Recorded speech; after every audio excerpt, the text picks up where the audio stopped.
So let's talk about the throat chakra. The throat chakra is the fifth energy center of the body. And I like to think of it, it's more of the vibrational range of the human body that deals with the logical mind, one's ability to put their ideas out into the world, whether it's logical symbols or sound waves.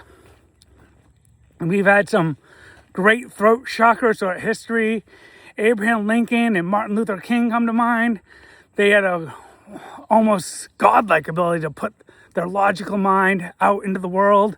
Even the people who didn't disagree with them, quite frankly, a lot of times they ended up listening to them. That's an amazing ability. It doesn't have to just be intellectual thoughts. Like, can you get your point across? So one technique I used in an urban school teaching for 14 years, if you need to get a room full of teenagers to quiet down, just start to bark.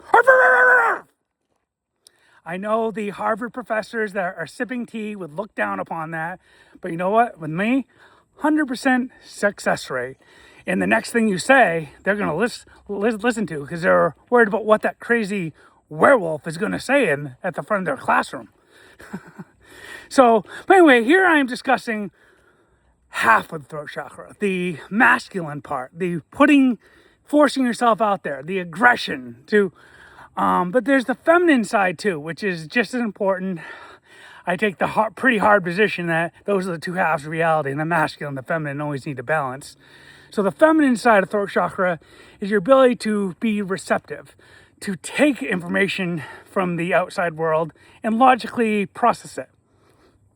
So, and the world's missing this a little bit right now, because I'm just noticing a lot of our social arguments we're having, the two sides aren't listening to each other. And I just see this general thing in society where people just don't feel heard. So something I've noticed doing my healing sessions, generally the stereotypical is the person just quiets and goes to sleep. A lot of mine go to sleep, but if they're awake, sometimes they just start to talk. Because my goal is to clear out the energy channels of the body, meaning all seven chakras. And more often than not, I'm finding the one that's blocked is the throat, because they have ideas that they just need to talk. And to be receptive, it's a little bit more complicated than just nodding your head and just not saying anything. You actually need to be processing what they're saying. And a very important part of that is you need to make them feel safe and that they don't need to wear a mask. Neurodivergent people, we very often feel we have to wear a mask. So you're not really getting the truth out of us. But when someone makes us feel safe, we are able to open up. And the beauty of listening to somebody in an unbiased way is you actually learn. Like politically, we're all over the place. But if you go into a receptive mode, you can actually listen to someone else's point of view.